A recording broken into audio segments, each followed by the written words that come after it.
Fərid qardaşla biraz öncə danışırdıq.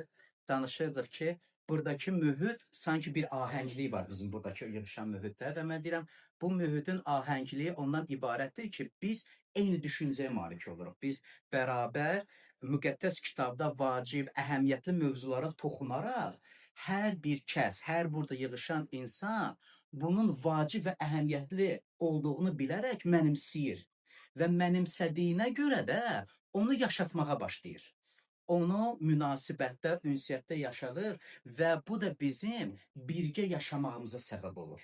Biz bir dildə danışan, bir düşüncəyə malik olan, eyni sözlərdən istifadə edən, eyni dəyərlərlə paylaşan olduğumuza görə aramızda bu ahənglik yaranır.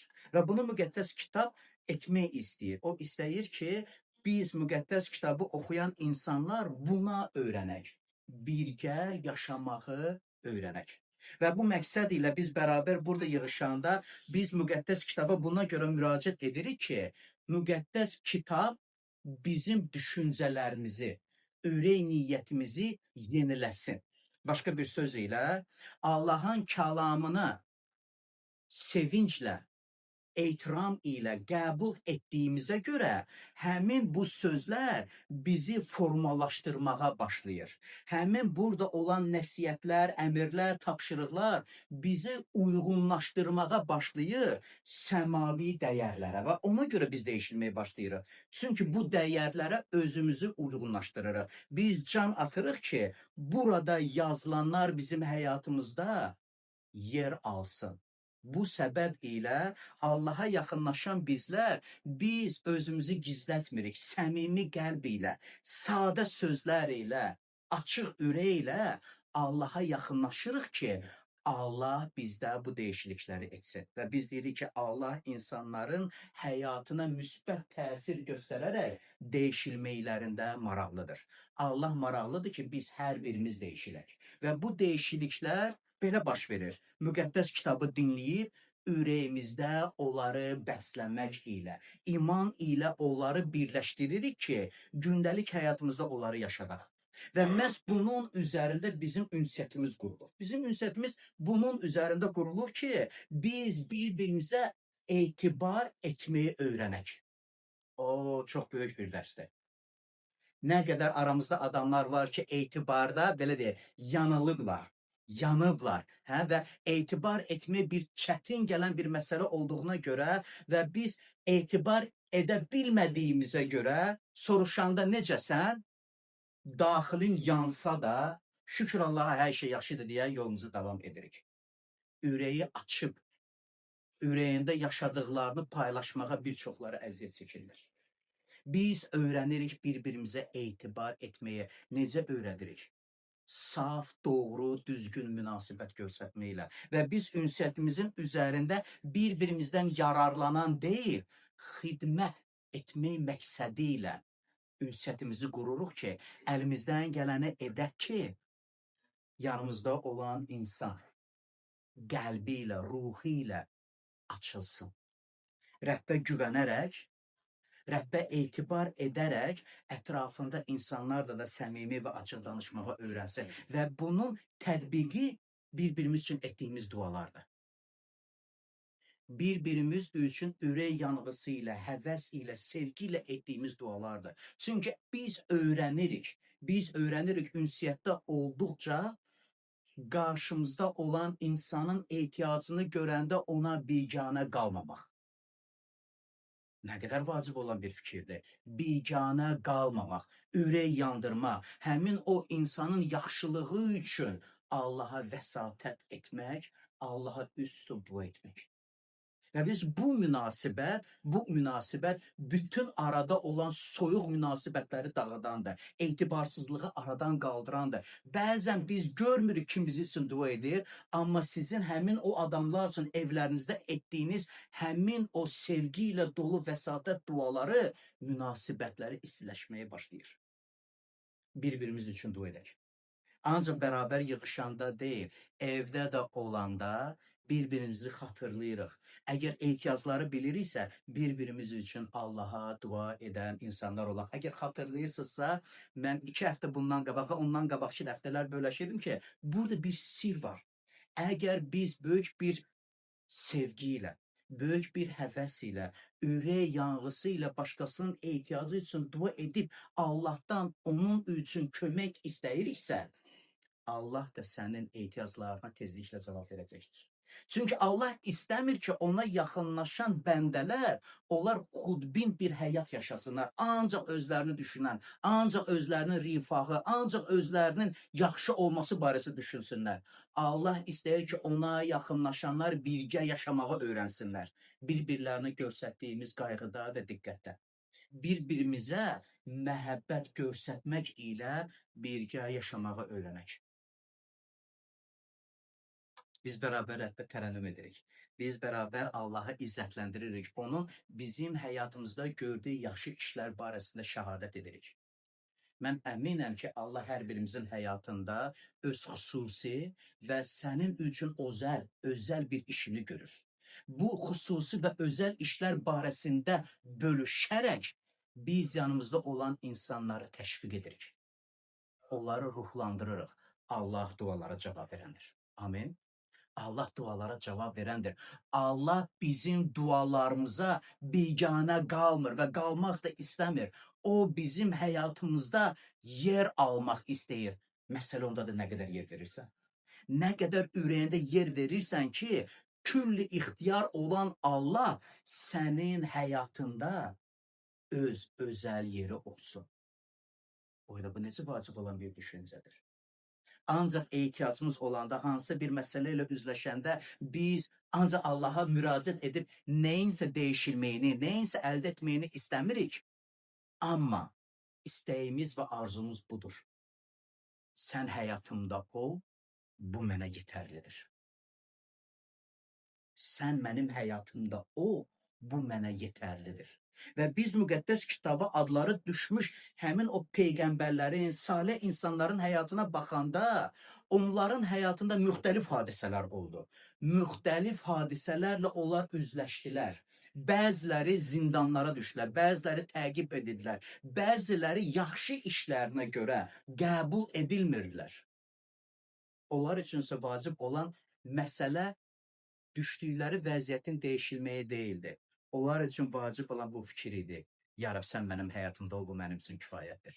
Sən mənim həyatımda ol, bu mənim üçün kifayətdir. Bu mənim həyatımda ən vacib olan və yer tutan bir məsələdir. Bu mövzuda danışanda mən istəyərdim müqəddəs kitabda dəfələrlə səslənən bir sözə müraciət edim və həmin o sözdə İsa Məsih Yahyanın müjdəsi 14-cü fəsildə istifadə edir, 27-ci ayədə. Gəlin ayəyə müraciət edək. Baxın. Aramızda sülh qoyub gedirəm. Öz sülhümü sizə verirəm. Mən onu sizə dünyanın verdiyi kimi verirəm. Qoyun ürəyiniz təlaşa düşməsin və qorxmayın. Maraqlı bir sözdür. Müqəddəs kitabda dəfələrlə mən sizə öz sülhümü verirəm. Sülh sözü ilə rastlaşırıq. Hansı ki İbrani dilində şalomdur və hansı ki dillərə baxanda mən burada İbrani dilində o sülh sözü, şalom sözü hansı köklərdən çıxdığını qeyd eləmişəm. Əgər baxsanız şalem sözündən çıxır. Hansı ki tam bütöv əksikliyi olmayan mənasını getirir. O şilem sözündən yaranır. Hansı ki ödəmək, borcunu yerinə yetirmək, bərpa etmək deməkdir. Burada şlemut sözü var. Hansı ki bütövlük, tamlıq deməkdir. Beləliklə, əgər biz İsa Məsihin sözlərindən müraciət ediriksə, harada İsa deyir ki, mən sizə öz sülhümü verirəm. Və İsa deyir ki, bu sülhün modeli başqa bir yerdə yoxdur. Heç kim o sülhü verə bilmir. Çünki o sülh sadəcə müharibənin olmaması deyil. Bu sülh sadəcə dinciliyin olması deyil. Bu sülh bütövlükdür. Bu sülh Allah ilə sənin aranda olan bütövlüydür. Və İsa Məsih deyir ki, bu Allahla ünsiyyətin bütövlüyüdür. İsa deyir, mən bu Allah ilə olan ünsiyyətin bütövlüyünü sənə verirəm. İsa deyir, bu təkcə sakitçilik deyil ki, sən bir dinc olasan, dinc həyat yaşayasan. Allah ilə münasibətin bərpa olunmasını sizə verirəm. Mən sizə öz sülhümü verirəm. İsa deyir ki, ancaq həyatımızda boşluqları doldurmaq üçün deyil, həyatın hər şeyin yerində olması üçün. mən öz sülhümü sizə verirəm. Biz sülh sözünü öyrəşmişik istifadə etməyə ki, o müharibə varsa qoy sülh olsun. Hansısa bir anlaşılmazlıq varsa qoy sülh olsun. Hansısa bir qarşıdurma varsa qoy sülh olsun və bu sülh sözünü biz fərqli üsullarda istifadə edirik. Amma müqəddəs kitaba baxanda İsa sülhün əsl mənasını və kökündə olan, vacib olan bir fikri ötürmək istəyir bizə və baxın görüncü sözlər deyir. Aranızda sülh qoyub gedirəm. Və görüncü söz deyir. Öz sülhümü verirəm. Maraqlı söz deyir, hə? Mən öz sülhümü sizə verirəm. Mən onu sizi dünya verdiyi kimi vermirəm. Yəni dünyada olan sülhün anlayışı ilə İsa Məsih öz ardıcılarına deyir ki, mən sizə verdiyimin sülh anlayışında tamamilə böyük bir fərq var. Onlar ayrı-ayrı sözlərdir. Onlar heç bir-birlərinə uyğun gəlməyən bir fikirlərdir. Mən sizə verdiyim sülh səmavi ata ilə bərpa olunmuş münasibətdir. Həmin o sülhün zəmanətçisi İsa Məsih özü durduğuna görə, həmin o sülh ilə, şalom ilə bizi təmin etməkdən ötəri, o bizim günaha olan borcumuzu ödədi. Müqəddəs kitab bizə deyir ki, o bizi günahdan satın aldı. Ona görə isə deyir ki, mən öz sülhümü verirəm. Mən sizi günahdan satın aldım ki, sizin günaha heç bir borcunuz qalmasın. Və müjdə bundan ibarətdir. Məsih İsa'ya iman edən günahlarından azaddır. Çünki Məsih İsa günahın əvəzini ödədi. Günahınızın əvəzi ödənildir. İsa Məsih deyir, mən öz sülhümü sizə verirəm. Bunu insan səyi ilə əldə etmək mümkün deyil. Mümkün deyil ki, insan həmin o sülhə özü nail olsun, çünki o sülhü verən Allah özüdür. Hər bir insan həyatında dincilik istəyir. Hər bir insan həyatda nəyəsə nail olmaq istəyir. Ona görə nəyəsə nail olmaqdan ötürü çoxlu işləmək, zəhmət çəkmək, özünü zəhmətə verərək nəyəsə sahiblənmək arzusudur. Evə geri döndükdə isə hamı dincilik və sakitçilik istəyir. Ki evə gələndə belə huzur olsun, sakitçilik olsun. Amma əgər Allaha həyatında yer verməmisənsə, həmin o sülhə sahib ola bilməyəcəksən. Çünki Allah həmin o sülhü bizim həyatımıza verəndir və o sülh ilə bizi təmin edəndir. Bu mənada isə deyir ki, mən öz sülhümü verirəm. Mənim ata ilə olan münasibətimi mən sizə verirəm. Mən deyərdim ki, bəlkə burada bir neçə dəqiqəlik çox olar, saniyəlik dayanaq və İsa'nın ata ilə olan münasibətimizi, müjdədə oxuduğumuz münasibətləri xatırlayaq. İsa necə sözlər deyir? Mən daim atamı görürəm. İsa deyir, mən o sülhü sizə verirəm. Mən özümlə atam arasında olan münasibətdə olan sülhü, tamlığı, bütövlüyü sizə ötürdüm ki, siz də mənim ardımca gəlib adıma iman edənlər bu sözdən istifadə edəsiniz. Mən daim atamı görürəm.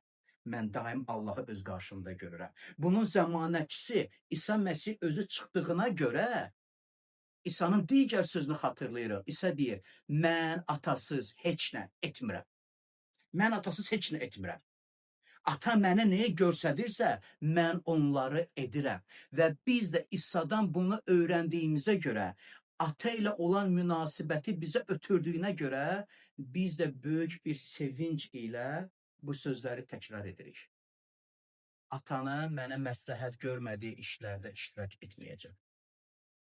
Ata mənə yönləndirdiyi işləri görəcəm. Mən onsuz heç bir iş görmək istəmirəm. Çox maraqlıdır ki, Yahya öz müjdəsində 17-ci fəsildə 11-ci ayədə xüsusi sözlər deyir və İsa'nın sözlərini xatırlamaq istəyirəm. İsa belə deyir, ey müqəddəs ata, onlara mənə verdiyin adımla qoru, sən onları mənə verdin. Biz bir olduğumuz kimi onlar da bir olsun. İsa'nın münasibəti buydu ki, ata, necə mənə münasibət bəslədin və mənim sənə münasibətim necə idisə, qoy mənim adıma iman edənlərin də səninlə eyni münasibəti olsun. Ona görə bu sözün mənasında İsa bizə həmin o sülhü verir ki, biz həmin o sülhdə yaşayaq. Ata ilə bizim tam ünsiyyətimiz, bizim bərpa olmuş münasibətimiz olsun. O şalom sözün mənasına görə Allahla münasibətlərimiz bərpa olunmuş olsun. Tamamilə daxili rahatlığa nail olmağa bacaraq. Biz özümüzü Allahda bütöv, heç bir əksikliyi olmayan insan kimi tanımağa bacaraq. Bunun üçün isə deyir ki, mən öz sülhümü sizə verirəm. Öz sülhümü sizə verirəm. Mən bunu sizi dünya verdiyi kimi vermirəm. Qoy ürəyiniz talaşa düşməsin. Qorxmayın deyir. Çünki o sülhün zəmanətçisi və o sülhü sizə verən mənəm. Mən istəyərdim ki, bu sadəcə qəşəng səslənən, hər bir insan arzuladığı olan bir sözlər kimi qalmasın sizdə. Mən istəyərdim ki, o sözlərin mahiyyətini başa düşərək ürəklərinizdə möhkəm o sözlər qalsın. Sizin həyat çətinlikləri, həyatda üzləşdiyiniz qarşıdurmalarda, problemlərdə, həyat üçün qurduğunuz planlarda bu söz sizi sabit saxlasın Allahda. Mənim Allah ilə bərpa olunmuş münasibətim var. Allah ilə sarsılmaz ünsiyyətim var. Həmin o münasibəti və ünsiyyətin zəmanətçisi isə Məsih İsa özüdür. O bizim üçün bu şəraiti yaratdı. Ona görə biz Məsih İsa'ya iman edənlər, Məsih İsa'ya iman etdiyimizə görə fəxr edirik. Çünki bizim imanımıza görə Allah ilə bərpa olunmuş tam bir ünsiyyətimiz var və Allah da bu ünsiyyət vasitəsilə bizə xeyir-dua verir. Və mən istəyərdim İsa'nın müjdədə dəfələrlə istifadə etdiyi sözlər bizim həyatımızda öz doğru və dəyişilməz yerini alsın. Mən daim atamı görürəm. Və mən onsuz heç bir iş görməyəcəm. Və biz baxanda müqəddəs kitabda, biz adları müqəddəs kitaba düşmüş insanlar bunda şəhadət alırlar. Onlar tələsərək ani qərarlar vermirdilər. Onlar həyatlarında Allahdan istiqamət almaq üçün zaman götürürlər. Ya Rəbb, sən mənə istiqamət ver. Ya Rəbb, sən məni yönəlt. Qoy səni öz qarşımda görüm və əmin olum ki, mən getdiyim yolda sən mənimləsən. Biz məsihçilər hər dəfə bunu vurğulayıram ki, çox maraqlı sözlərdən istifadə edirik. Allahı görmək, Allahsız iş görməmək, Allaha ürəyimizdə yer vermək. Bizim üçün bu sözlər adiləşir. Nəyə görə? Çünki bunu tez-tez eşidirik və bu sözlər bizim üçün doğmadır. Bəlkə adiləşir sözü düzgün deyildi bu mövzuda istifadə etmək. Məncə bu sözlər doğmalaşır bizim üçün. Çünki doğrudan da müqəddəs kitab bu zəmanəti bizə verir ki, bizim Allahla canlı və diri ünsiyyətimiz var. Və ona görə biz ibadətlərimizi edəndə, birgə yığışanda mən öz payıma düşən ibadətimi etdim və çıxdım getdim demirik. Ona görə biz buradan getməyə də tələsmirik, yox. Çünki biz zövq alırıq. İbadətin özündən zövq alırıq. Bu ibadətin içində bizim ünsiyyətimizdir. Bir-birimizə verdiyimiz o sevgidir və bir-birimizdən aldığımız məhəbbətdir. Bu bizi daha da çox bir yerdə vaxt keçirtməyə və ünsiyyətdən zövq almağa kömək edir. Mən daim atanı görürəm və onsuz heç bir iş görməyəcəm. Qoy bizim həyatımızda bu xüsusi yer alsın bu sözlər. Hər bir işdə Allahın əlini görməyə tanıyan insanlar olar. Biz Allahın həyatımızda gördüyü yaxşı işləri tanıyaq, görək bunu və buna görə də şəhadət edək. Bunu mənim üçün edən Allahdır. Təsadüfə biz inanmırıq. Həyatın axını ilə baş vermiş təbii proseslərə inanmırıq. Biz inanırıq ki, hər şeyin arxasında bizi sevən və bizə görə düşünən Allahın qüdrətli əli var. O bizi təmin edəndir. O bizim qayğımıza qalandır. O bizə lazım olanı verir. Lazım olmayandansa bizi qoruyandır. Ona görə həyatımızda baş verən hadisələrdə biz qorxmuruq və talaşa düşmürük. Çünki biz bilirik ki, Allah bizim həyatımızın sahibidir. Və biz etibarlı əllərdəyik. Sevən, külli ixtiyar olan Allahın əlindəyik. Və biz baxanda müqəddəs kitabda belə hekayələr çoxdur və il başlayandan mən sizə ilk insanlardan, Adəmdən və Həvvadan başlayaraq müxtəlif hadisələrə müraciət edirik. Müxtəlif müqəddəs kitabı adları düşmüş insanların həyatına müraciət edirik ki, onlardan öyrənək və onların həyatı bizim üçün əyani bir vəsaitdir. Biz onların həyatları barəsində müqəddəs kitab səhifələrində vərəqləyərək oxuya bilirik və onların həyatında illərlə tutan hadisələri bir ayədən o biri ayəyə keçid edərək oxuyuruq. Xatırlayırsa, keçən həftə mən sizə İsakın duasından danışırdım. Onun həyat yoldaşı sonsuz idi və yazılıb ki, o həyat yoldaşı üçün dua edirdi. Növbəti ayə deyir ki, onun yoldaşı hamilə qaldı və eyni zaman deyir ki, 39 il keçdi. Bir ayədən o biri ayə keçiddə 39 il fərqi görürük və bu 39 il ərzində İsa dualarında dəyişilmədi. O Allahı gözləyirdi. O daim atanı öz qarşısında görürdü. Onsuz heç bir şey görmək istəmirdi. Və onun 2 oğlu doğuldu. Müqəddəs kitab bizə öyrədir ki, onun 2 oğlu doğuldu və əlbəttə İsaqın 2 oğlu barəsində danışanda Esav və Yaqub haqqında biz bilirik müqəddəs kitabda və həmişə də biz Yaquba müraciət etmək istəyirik. Çünki həmin 2 qardaş və onu da qeyd edim ki, onlar əkiz idilər. Onlar əkiz qardaşları idilər. Həmişə Yaqub haqqında danışır, çünki Yaqub barəsində daha yaxşı, daha etibarlı şəhadət var, nəinki Esav barəsində. Amma Yaqubla Esav barəsində sözə keçməmişdən əvvəl mən istəyərdim qanunun təkrarı 30-cu fəsil 19-cu 20-ci ayələrə diqqət yetirək. Çünki orada çox maraqlı bir sözlər var. Hansını ki mən oxumuşdum və istəyərdim təzədən ona qayıdaq. Haçan Allah deyir ki, mən sənə bunları təklif edirəm. Qarşınızda həyatla ölümü, xeyir-dua ilə lənəti qoyduğum üçün bugün göyü və yeri sizə şahid tuturam. Həyatı seçin ki, siz və övladlarınız yaşaya biləsiniz. Allahınız ilə bir sevin. Sözü qulağınızda qalsın və ona bağlı olun. Çünki sizin həyatınız olur.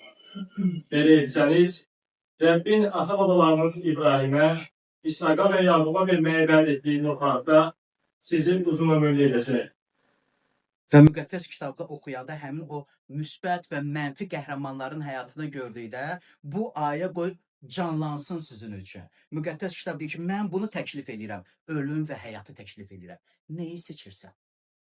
Əlbəttə ki, hamı həyat sevər. Yox, hamı sevər ki, əlbəttə ya Rəbb, biz həyatı seçirik.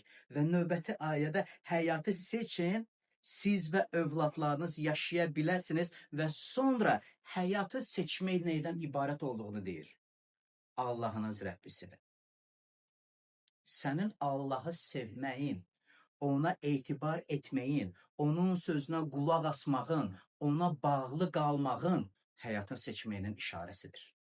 Nə qədər insanlar var ki, mən Allahı sevirəm deyir və düşdüyü çətinliklərdə ya Rəbb deyir və hətta bizdə belə bir gülməli söz də var, hansı ki xalq arasında işləyir, qaçan da Allah deyir, qovan da Allah deyir.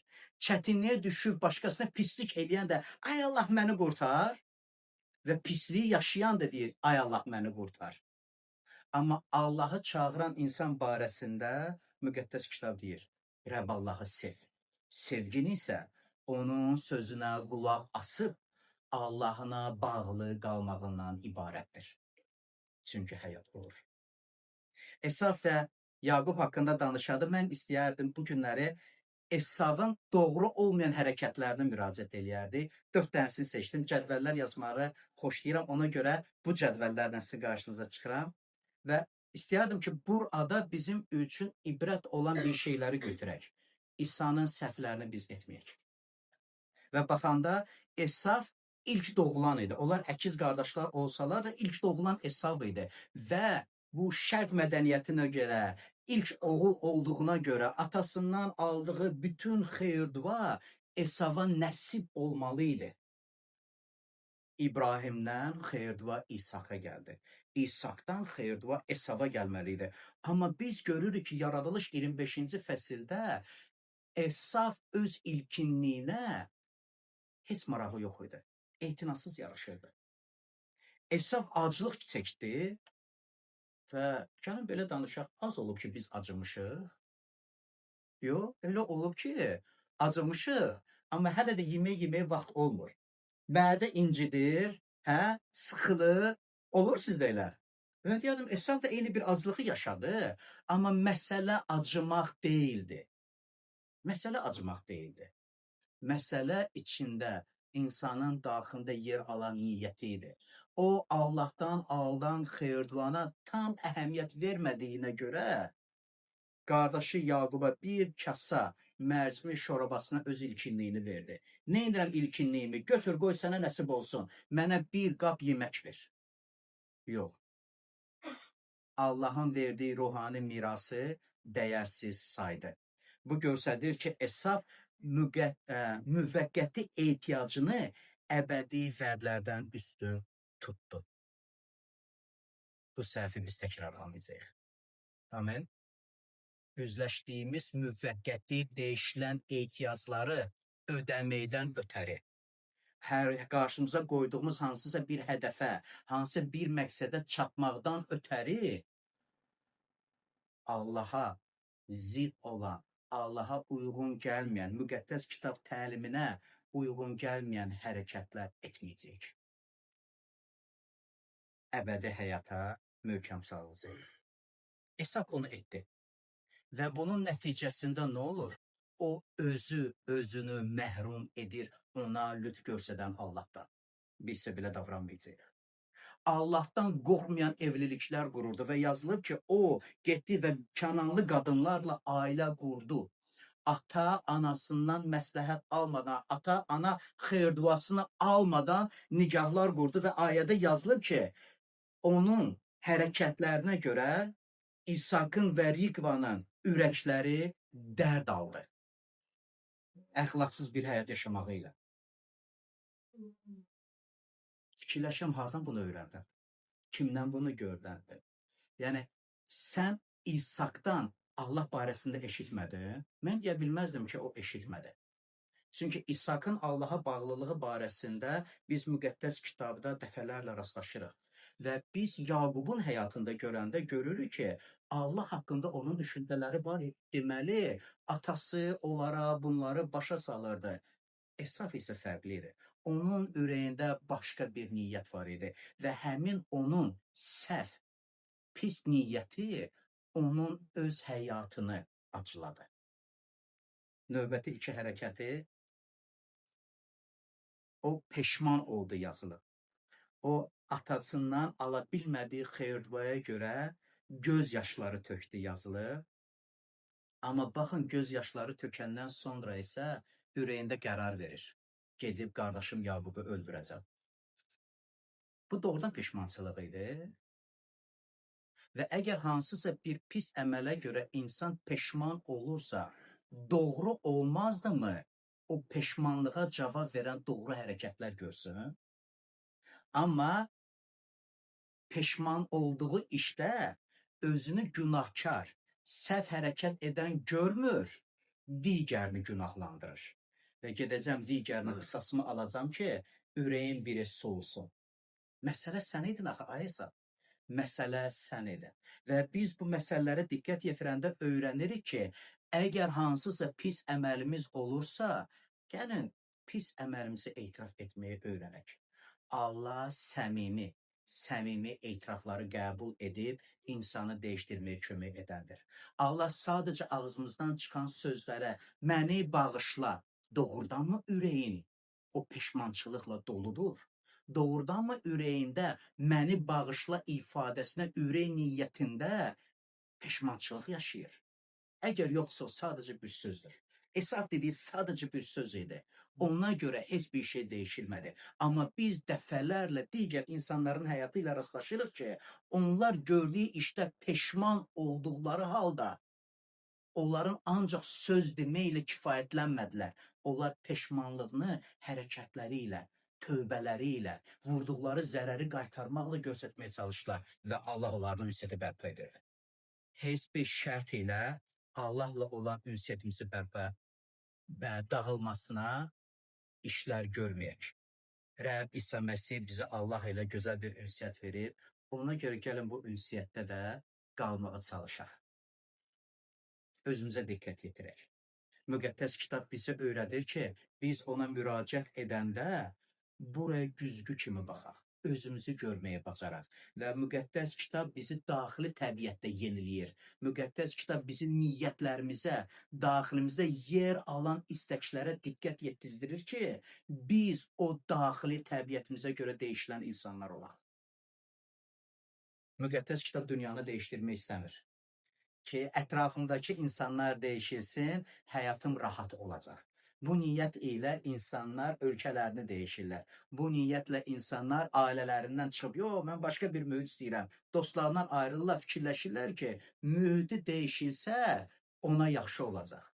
Amma əsl değişiklik insanın daxilindən başlayır. Əgər sən daxilini pislik ilə doldurmusansa, haraya getsən də o pislik sənin daxilində də gedəcək. Onun üçün müqəddəs kitab bizi çağırır. Ürəyini saflaşdır, ürəyini təmizlə, qoy əllərin təmiz olsun, əllərin pak olsun sənin. Bu şeyləri bildiyimizə görə, bu şeylərə görə də ömrümüzü yaşayaq. Hə? Biz bu dəyərləri öyrənirik və ən vacib olanları seçirik. Gələn həftə isə Yaqubun həyatına və nümunəsinə müraciət edəcək. Yaqubdan öyrənəcək çox şeylərimiz var. Bu hissəni bu qədər idi.